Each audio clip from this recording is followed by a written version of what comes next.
Depuis 1998, une quinzaine de variétés de maïs transgéniques sont autorisées à la culture en Europe. Début 2002, un sondage national montre que 80% des Français ne souhaitent pas consommer d'OGM. Or, le moratoire qui empêchait l'arrivée de nouvelles plantes génétiquement modifiées a été levé début 2003. Ça c'est donc du maïs doux, donc c'est du maïs qui est destiné à la consommation humaine. Donc c'est aussi une variété, c'est une variété qui est non hybride. J'espère non OGM parce que ça, hormis de faire des analyses, on ne peut pas en être convaincu. Parce qu'il y a effectivement, maintenant c'est le gros problème des OGM, c'est qu'il y a possibilité ou risque de pollution génétique. C'est-à-dire que si un voisin relativement proche a semé un maïs OGM dans son champ, et bien celui-là a pu être contaminé.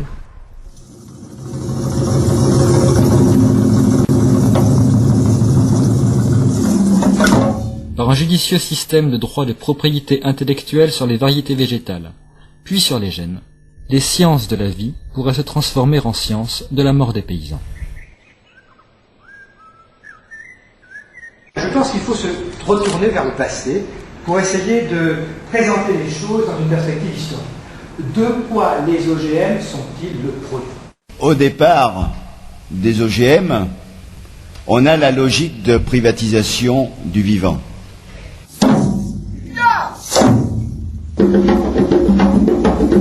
Depuis le début du dernier siècle, depuis donc le début des années 1900, en agriculture, on a perdu 80% de toutes les variétés spécifiques qu'on avait, qu'elles soient de céréales, qu'elles soient fourragères, qu'elles soient animales, etc. Et en fait, on avait le matériel, alors c'est un mot que je n'aime pas du tout, mais on avait le potentiel où on avait la solution génétique par rapport à toutes ces micro-variétés, toutes ces adaptabilités qu'il y avait, etc. Et il y a eu le rouleau compresseur de l'uniformisation qui est arrivé donc entre les deux guerres et puis surtout avec le plan Marshall et puis la relance de l'agriculture en France après la guerre. Et où, au nom de je ne sais pas quelle sacro-sainte soi-disant productivité ou accession à l'autonomie alimentaire, on s'est embarqué dans un délire de sélection. L'agriculture européenne après la Seconde Guerre mondiale a eu besoin de se reconstruire et que le facteur génétique, c'est-à-dire la capacité de fournir aux paysans européens des semences qui leur permettent d'améliorer considérablement leur rendement, les résistances aux maladies, les résistances au stress climatique, était extrêmement importante dans cette reconstruction. La sélection, la création de nouvelles variétés, c'est industrialisé d'une certaine manière très récemment. C'est-à-dire quand on a voulu aller plus vite dans la création de ces nouvelles plantes pour permettre à l'agriculture de se développer, pour nourrir les gens, créer des aliments de meilleure qualité, etc. Les lois de base de la génétique ont été découvertes à la fin du XIXe siècle par Mendel. Et c'est à partir de l'application des lois de Mendel et donc du croisement de deux plantes pour en fabriquer une troisième que cette activité, qui était avant uniquement une activité d'observation, est devenue de plus en plus scientifique. Et c'est de là qu'est née cette industrie et ce travail de sélection sur les plantes, qui existait depuis des millénaires, parce que l'homme a toujours sélectionné les plantes et a toujours ressemé les meilleures plantes. La question, c'est que les gens qui travaillent pour obtenir des semences à haut rendement, qui vont se vendre au fur et à mesure que les engrais vont se vendre, au fur et à mesure qu'on va pouvoir les rentabiliser, il faut que ceux qui fassent ce travail de sélection soient payés de leur service.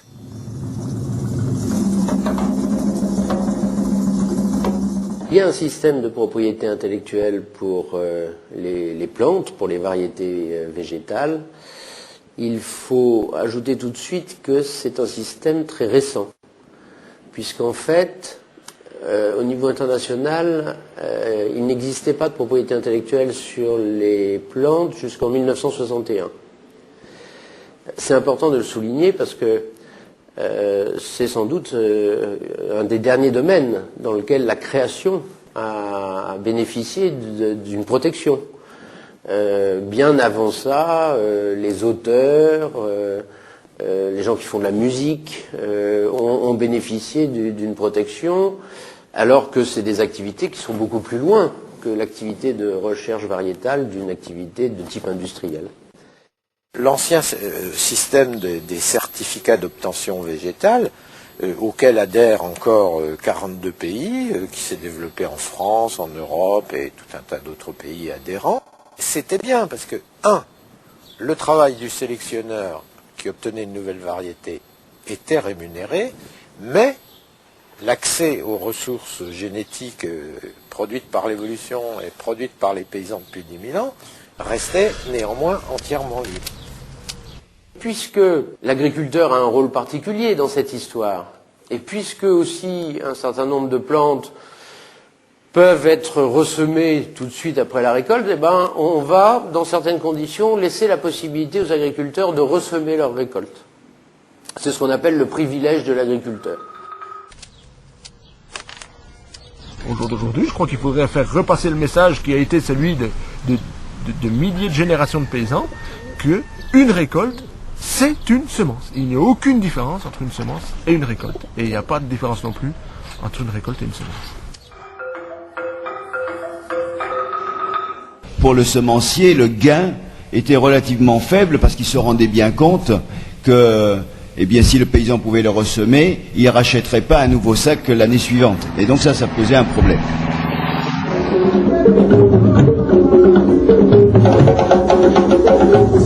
Avec les hybrides, l'agriculteur est amené à racheter ses semences chaque année. Les hybrides sont apparus en Europe à partir effectivement de ce qui se faisait aux États-Unis. Avant, il y avait des maïs dits population. Mais il est apparu à cette époque-là que pour des problèmes de régularité du rendement, d'intérêt, de progression du rendement, les variétés hybrides possédaient beaucoup plus d'avantages que les variétés population. Donc l'ensemble des techniques de sélection sur le maïs se sont faites sur l'hybridation depuis les années 55.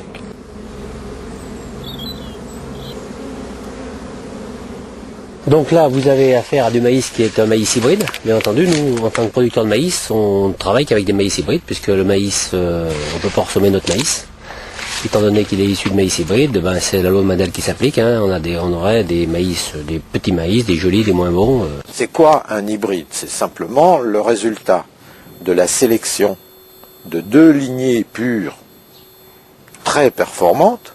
En hybridant ces deux maïs, les croisant, vous pouvez finir par avoir un hybride, c'est-à-dire que vous avez concentré la génétique de deux lignées pures qui ont des caractéristiques utiles, vous les avez concentrées dans un hybride. Le problème, c'est que ces caractères-là, concentrés en un hybride, ils ne se conservent pas à la deuxième génération et encore moins à la troisième. Donc mes gamins, s'ils veulent continuer à être paysans, ou les vôtres, ou peu importe quel gamin au jour d'aujourd'hui, âgé de 10 ans, dans 50 ans, il pourra encore ressemer ce grain-là, alors qu'avec les méthodes de sélection modernes et avec les OGM, tous les ans, le paysan est à la fois obligé de racheter sa semence, et rien ne lui prouve que l'année prochaine, on ne lui dira pas, vous voulez de la semence de maïs, l'année dernière, elle était à 1000 francs le kilo, à 1000 francs la dose de 100 000 grains, en 1000 francs de moyenne, parce qu'il y a des prix beaucoup plus conséquents aussi, et bien cette année, elle est à 5000 francs. Et si vous voulez semer du maïs, vous êtes obligé de passer par là. Parce que vous n'avez aucune possibilité de vous retourner, vous n'avez plus rien d'autre de disponible.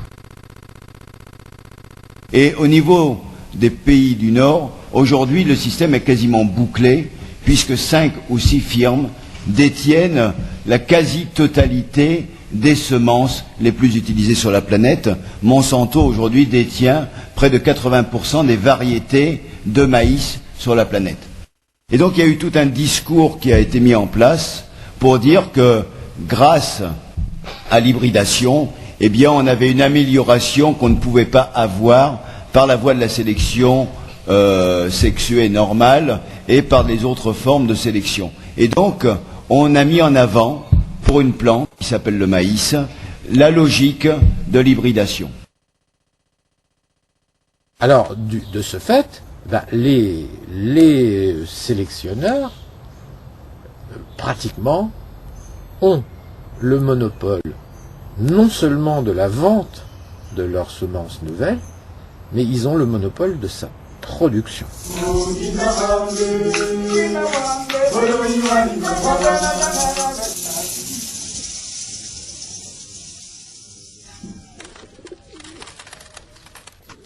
Pour ce qui est de la remise directe au consommateur de ce genre de produit.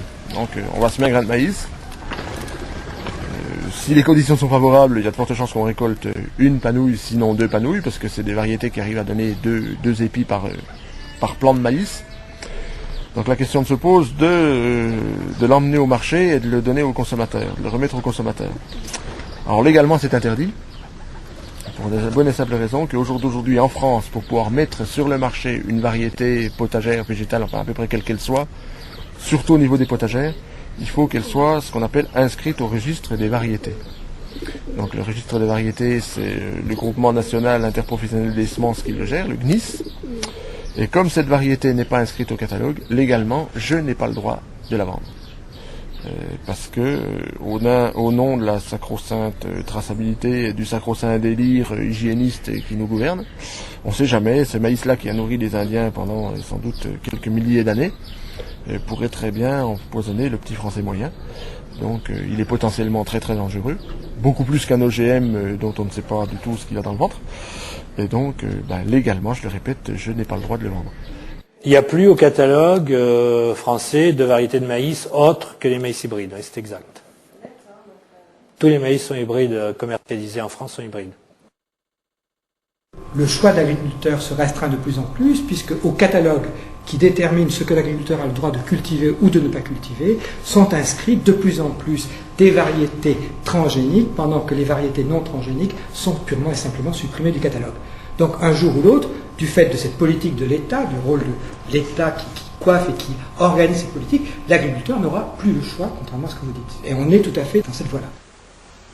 L'enjeu a toujours été donc d'interdire à l'agriculteur de semer et de la récolter, et voici maintenant comment on peut le faire à l'ère biotech.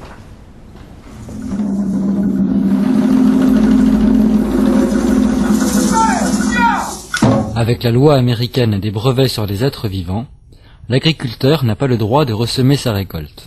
Les États-Unis adoptent une législation qui n'est pas la législation des certificats d'obtention végétale. Ils adoptent une législation qui est la législation des brevets. C'est-à-dire qu'on considère une variété obtenue par un sélectionneur, on la considère comme une invention industrielle, c'est-à-dire qu'un paysan n'a pas le droit de ressemer la semence d'un sélectionneur qui a obtenu un brevet type américain, il ne peut pas semer sa semence. Alors ça, moi, personnellement, je pense que cette législation est extrêmement dangereuse parce qu'elle permet précisément aux groupes économiques les plus puissants et elle permet aux pays du Nord de s'approprier une grande partie des ressources génétiques issues de l'évolution, que ce soit les espèces sauvages utiles ou issues de l'évolution plus de la domestication, plus la sélection qui a été faite depuis des dizaines d'années par les paysans ou par les semenciers. Mais pour l'instant, c'est une législation nationale que, effectivement, les États-Unis essayent d'étendre à l'ensemble du monde. Et c'est comme ça que la logique des brevets est devenue un axe central au moment de la création de l'Organisation mondiale du commerce en 1995.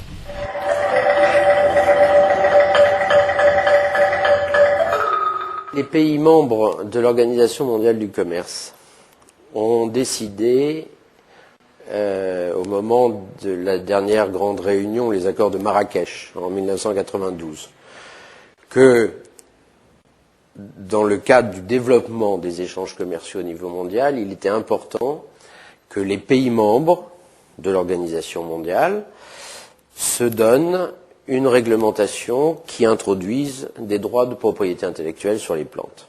Parce que la constatation qui était faite en 1992, c'était que c'était une minorité de pays qui pratiquaient ce type de droit et qui protégeaient les créateurs de nouvelles variétés. Pourquoi on a prévu soit le brevet, soit un droit sui generis? C'est parce que le brevet était pratiqué aux États-Unis. Alors, si on revient sur les droits de propriété intellectuelle et les pays en développement, on peut tout de même se poser la question sérieuse de savoir si ces instruments, qui sont là pour récompenser l'innovation, sont appropriés au système de production des pays en développement. Notamment le système du brevet, qui on l'a quand même vu fonctionner surtout dans le domaine des biotechnologies, dans ce qui nous concerne en tout cas, et pas tellement sur des systèmes de sélection traditionnels.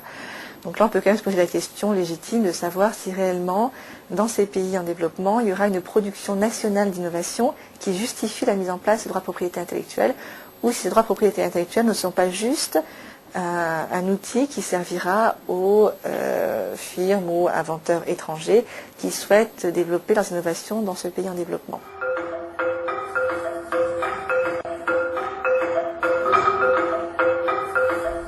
Pendant que le système juridique mondial s'organise, les pays industrialisés s'immiscent au cœur du vivant. Maintenant, le point où on en est, dans les années, on va dire, 70, 80, etc., bon, il y a la législation sur les brevets américaines, et puis on commence à être capable de modifier une espèce quelconque, une variété quelconque de blé, de maïs ou d'autres choses, par un autre procédé. Ce qu'il faut savoir, c'est qu'en sélection, jusqu'à présent, ce qu'on faisait, c'est qu'on prenait, si vous voulez, deux individus, par exemple deux plantes, qui avaient des caractères intéressants. L'une, par exemple, était résistante à la sécheresse, l'autre était très productive. Et ce qu'on espérait, c'est qu'en les croisant, on trouverait dans la deuxième génération un descendant qui avait l'ensemble des caractères intéressants. Or, effectivement, un croisement, ça donne rarement ça. Autrement, on aurait des choses idéales. Ça donne rarement ça parce que, si vous voulez, les chromosomes, le patrimoine génétique des deux parents se croise de façon aléatoire et les enfants ne sont pas, en général, ce que l'on constate dans la nature humaine, la copie conforme des qualités ou des défauts de l'ensemble des deux parents. Donc, pour pouvoir mettre en place des qualités que l'on souhaite, il fallait individualiser les gènes qui possèdent ces qualités, un ou plusieurs, et c'est ça qui a donné lieu à la technique de la transgénèse.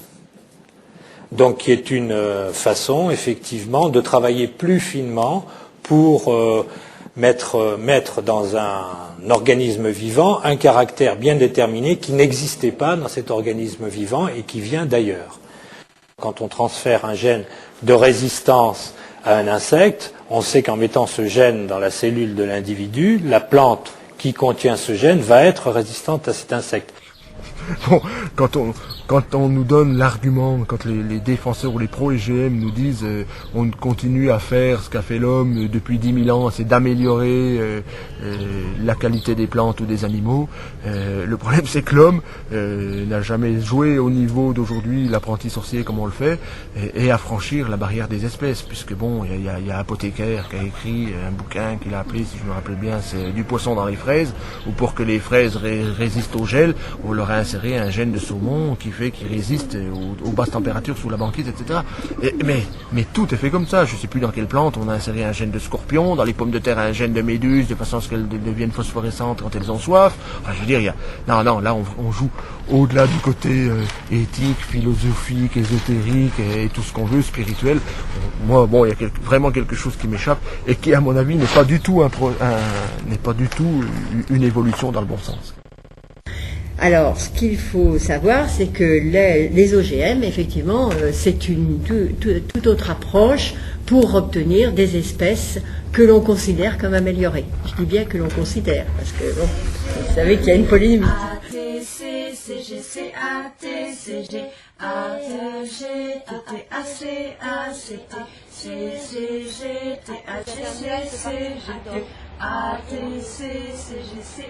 Et comme les semenciers sont pas plus bêtes que les autres, ils ont profité des nouveautés technologiques pour se dire est-ce qu'on peut pas aller encore plus loin dans ce retour sur investissement. Et c'est dans cette logique que s'inscrit en fait le développement des organismes génétiquement modifiés en agriculture. Les OGM, on en parle beaucoup. Moi, je suis pas scientifique. J'ai du mal à tout comprendre aussi. J'ai encore pas tout compris comment ça se passait. Et ça, ce qui m'intéresserait, c'est que des scientifiques nous expliquent exactement ce que c'est, comment ça se passe. Aujourd'hui, nous, les OGM, pour traiter la pyrale, on n'en a pas besoin. parce qu'on ne traite pas contre la pyrale. Le désherbage non plus, donc moi je suis pas concerné, je ne suis pas concerné. Ce qui m'ennuie dans les OGM le plus, c'est que c'est la concentration du pouvoir des semenciers qui vont nous vendre la semence, qui vont vendre un peu le désherbage aussi qui va avec. C'est ça, pour moi, le plus gros problème, c'est ça. Il y a des associations, aujourd'hui, l'économie fait qu'il y a des concentrations énormes. Moi, des fois, en 6 mois, on s'aperçoit qu'il y a eu 3 ou 4 fusions. Mais comme maintenant, c'est plus que des... Nous, on connaît les noms. Et en fait, aujourd'hui, les noms, ça veut rien dire, hein, parce que les capitaux, c'est la même maison, des fois. Hein. Donc, entre la finance et puis nous, on est un peu déconnectés, nous, hein, pour connaître. Hein. Moi, je connais il y en a plusieurs variétés, je n'ose même plus le dire, parce que je dirais des conneries, mais qui ont des noms différents, et qui sont les mêmes capitaux. Hein. Donc, c'est la même maison, quoi. Alors, l'Union des industries de la protection des plantes regroupe les industriels qui fabriquent des produits phytosanitaires, plus connus dans le grand public sous le terme de pesticides, et qui développent aussi des techniques de protection des plantes, dont les OGM. Donc, ce sont des cultures qui, d'année en année, croissent, particulièrement en ce qui concerne le soja, le maïs et le coton. Hein, Donc, hors Europe, ce sont des cultures qui progressent, bien évidemment. On est à l'heure actuelle dans une phase où on s'oriente vers le fait que tous les travaux allant vers des solutions transgéniques, ces solutions transgéniques finiront un jour par marcher. Je n'ai aucun doute. C'est-à-dire qu'elles finiront par marcher, elles résoudront provisoirement tel problème ponctuel de l'agriculteur sans préjuger de l'avenir.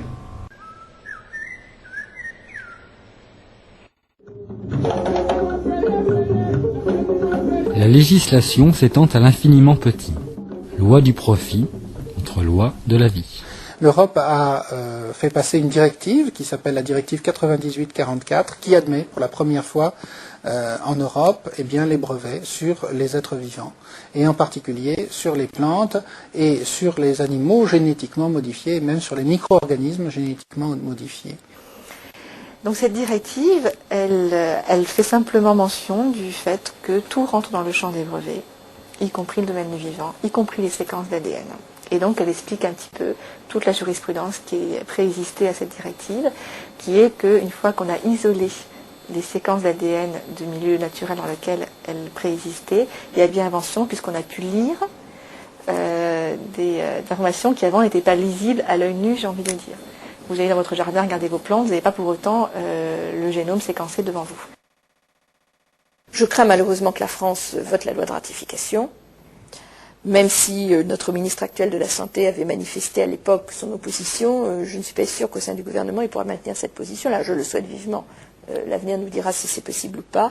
Oui, c'est encore quelque chose qu'il est possible de débattre, d'amender, de restreindre. C'est encore quelque chose on peut soit en faire le jeu de multinationales qui vont breveter la base de l'alimentation, soit par exemple exclure les produits de base de la vie, ou on pourrait dire par exemple le brevet tient, sauf quand la modification génétique se reproduit dans une espèce qui se reproduit toute seule. Cette directive au niveau de la transcription, elle est en cours de transcription dans différents pays européens avec beaucoup de retard puisqu'elle a encore soulevé des débats après, bien qu'elle ait été approuvée par le Parlement européen. Et en droit français, elle est en passe d'être transcrite avec quand même une différence majeure qui est qu'on refusera les brevets sur les séquences d'ADN humaines. Donc là, on est dans le domaine des plantes dans ce qui nous concerne aujourd'hui, mais quand même c'est intéressant de voir qu'en France, on dissocie entre plantes et humains, alors que dans certains pays du Sud, par exemple, tout ce qui est vivant est vivant. Quand j'ai identifié un gène, que j'ai caractérisé à quoi il sert, eh bien j'ai le droit de demander une protection pour cette caractéristique, et cette protection, c'est un brevet. Donc, si je prends un gène de plante, si j'arrive à identifier dans le blé les gènes de résistance à la sécheresse, et que je dis, voilà, en utilisant tel gène et tel gène, les plantes résistent à la sécheresse, je peux breveter cette résistance pour ces gènes. Il semblerait donc que les OGM soient des plantes brevetées. En partie brevetées. Pour être pas du tout abrupt, il faut être objectif. C'est ce que cherchent les semenciers depuis ad vitam aeternam, c'est avoir une plus-value sur la semence, une plus-value qui soit conséquente. Et au jour d'aujourd'hui, les OGM, avec la possibilité de breveter, puisque c'est une démarche, le paysan va être obligé, il va avoir interdiction de ressemer un OGM, à moins de payer des royalties à l'obtenteur. Une caractéristique du droit des brevets, c'est quand vous avez un brevet sur un produit, tout tiers utilisant ce produit-là dépend de vous, quand même ce produit sera intégré dans tout à fait autre chose. Et si on prend le cas des séquences d'ADN, que ce soit gènes, promoteurs, marqueurs, quelle que soit leur fonction, un brevet portant sur ces séquences-là aura une portée extrêmement large, puisque quiconque l'insérera dans un construit, l'insérera dans une autre plante, l'insérera de manière modifiée. Bon, ces modifications, il pourra quand même s'en démarquer. Mais en tout cas, l'insérera tel qu'il a été breveté dans un autre système d'expression dépendra du titulaire premier de ce gène. La plante en elle-même n'est pas brevetée, c'est le gène. Dans un maïs, vous avez des dizaines de milliers de gènes. Les chercheurs ne sont pas encore tous d'accord, c'est autour de 40 000. Ce que nous faisons, lorsque nous faisons un transfert de gènes, c'est modifier seulement 2 ou 3 gènes sur ces 40 000. Et c'est celui-là que nous avons breveté. Comment arrêter ça? Si véritablement il y avait un risque majeur identifié par certains experts quant aux conséquences du développement de ces OGM, ce n'est pas la France qui devrait prendre des mesures, c'est un accord qui devrait être réalisé au niveau mondial. C'est tout nouveau. Donc pourquoi? Parce qu'on faisait 100, on peut faire 100 en mettant du temps. Voilà, donc c'est dommage. Bon, on va l'utiliser, je pense, assez rapidement. Moi, j'y vois un très gros intérêt dans la connaissance et ensuite dans l'apport de gènes autres que dans le maïs. Parce que là, on ne pourra faire qu'avec ça. Bon, un gène du sorgho, un gène du riz, un gène même d'animal, hein, pourquoi pas. Moi, ça ne me gênerait pas, à condition que tout soit bien fait, bien cadré, que ce soit vraiment le gène en question. Il est hors de question, je pense, d'arrêter les OGM pour la recherche. Parce que c'est un outil fondamental. Ça nous permet d'aborder la fonction de gène. Donc sur ce point, il est hors de question d'arrêter. Parce que ça bloquerait les laboratoires. Et là, ça n'aurait pas de sens. L'Europe, elle doit jouer sa place au même titre que les autres. Et si vous dites pas d'OGM, vous condamnez d'une manière ou d'une autre la recherche européenne. Il faut être très clair, hein. Et donc, qu'est-ce qui va se passer? Ça veut dire que, si vous voulez, on va avoir l'effet contraire. Ça veut dire qu'à la limite, en combattant ça, on va avoir le contraire. C'est-à-dire qu'on va voir quoi? On va avoir toute la recherche, elle va se faire dans les pays type États-Unis, voire Chine, qui quand même avance doucement mais sûrement. Et nous, on va se retrouver à la traîne. On n'aura pas les connaissances parce qu'on va régresser au niveau connaissances scientifiques. Donc, c'est ça qui va se passer. Donc, et alors, attendez, mais bon, je sais pas, attendez, vous êtes quelqu'un de responsable, donc essayez de voir toutes les conséquences que ça peut avoir après, au niveau économique, au niveau industriel, enfin, c'est quand même relativement énorme. Yes, what happens is because the companies put a lot of money into the development of biotechnology, they want to make sure they get paid back for that investment. And for corn, it has not been a problem because we use hybrid corn, which we've always bought our seed every year, so it is not a problem. In self-pollinated crops like soya, people have to agree that they will not keep that seed to plant next year. Et donc ça, c'est quelque chose qui est une réalité aujourd'hui, puisqu'on a recensé aux États-Unis aujourd'hui environ 500 ou 600 agriculteurs qui sont poursuivis donc pour vol de brevets.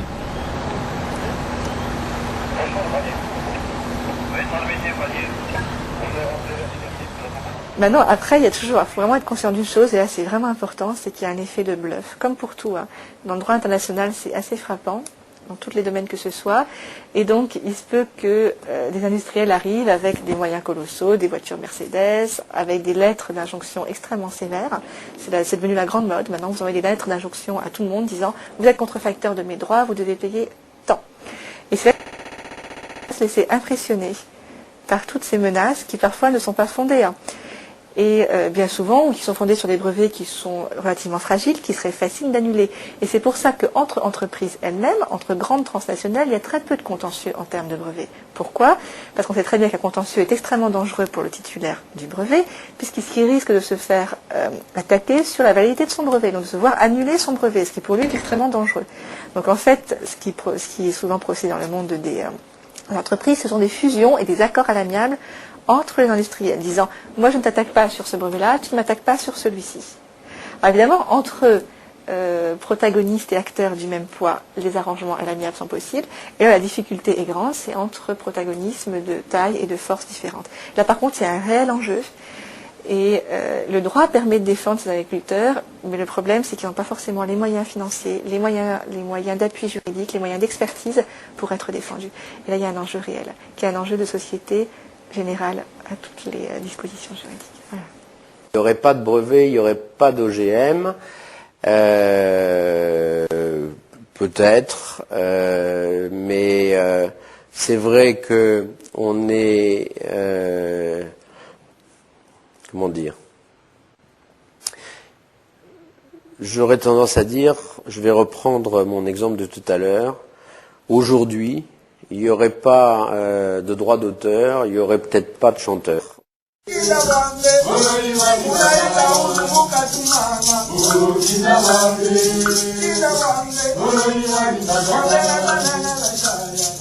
Plus d'OGM plantés, plus de revenus pour les propriétaires de leurs gènes. S'il n'y avait pas de brevet, il n'y aurait pas d'OGM. Le grand intérêt des OGM, c'est de permettre de brevetabiliser le vivant végétal, puis animal derrière, bien entendu, puisqu'après les plantes, vous avez les animaux OGM qui suivent.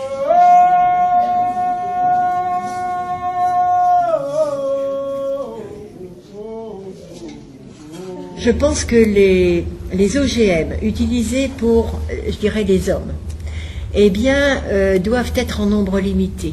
Il faut savoir pour quel objectif. Et il y a effectivement d'autres techniques possibles à utiliser. Alors, ça pose la question fondamentale, quelle agriculture, pour qui ? On a parlé toujours de quelques firmes, on a toujours parlé de Monsanto, on pourrait parler de Novartis, d'Aventis et quelques autres. Vous voyez bien que ce ne sont pas donc des semenciers, mais ce sont bien des groupes agrochimiques qui aujourd'hui sont détenteurs des OGM. Tout ça pour une logique très simple, c'est que quand en fait ces firmes se sont aperçues, comme pour l'affaire du brevet sur le Roundup, que ce brevet allait rentrer dans le domaine public, elles se sont dit il faut absolument donc qu'on se protège. Et comme elles n'avaient que des produits chimiques, elles n'étaient pas détentrices de semences. Et donc si on voulait se lancer dans la course aux OGM, il fallait d'abord faire en sorte de racheter les semenciers. Et donc elles ont dépensé des fortunes pour racheter les semenciers. Et pendant 10 ans, ça a été une espèce de course folle entre 4 ou 5 grandes firmes pour racheter le maximum de semenciers. En fait, c'est un cheval de Troie pour s'emparer de la base de l'alimentation et faire du vivant un produit marchand comme les autres. C'est l'aboutissement normal d'une société libérale et marchande. Hein. On n'a pas de plantes brevetées en Europe. C'est clair. C'est le gène. Pour en arriver véritablement, à mon avis, à une solution qui permettrait d'y voir plus clair, il faudrait en effet interdire complètement aux entreprises d'agrochimie de posséder des entreprises semencières, ce qui me semblerait absolument légitime. Je ne vois pas pourquoi on le laisserait mettre la main sur le vivant et décider des orientations technoscientifiques. Le problème, c'est que l'homme s'accapare tout, mais il n'a aucun droit dessus. Enfin, pas plus que les autres. La liberté consiste à faire tout ce qui ne nuit pas à autrui. La liberté. Tout ce qui ne nuit pas à autrui. La liberté consiste à faire tout ce qui ne nuit pas à autrui.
J'ai encore un truc pas normal, moi. C'est bizarre, je suis bizarre. Non, c'est vrai, non, j'arrête. Mais,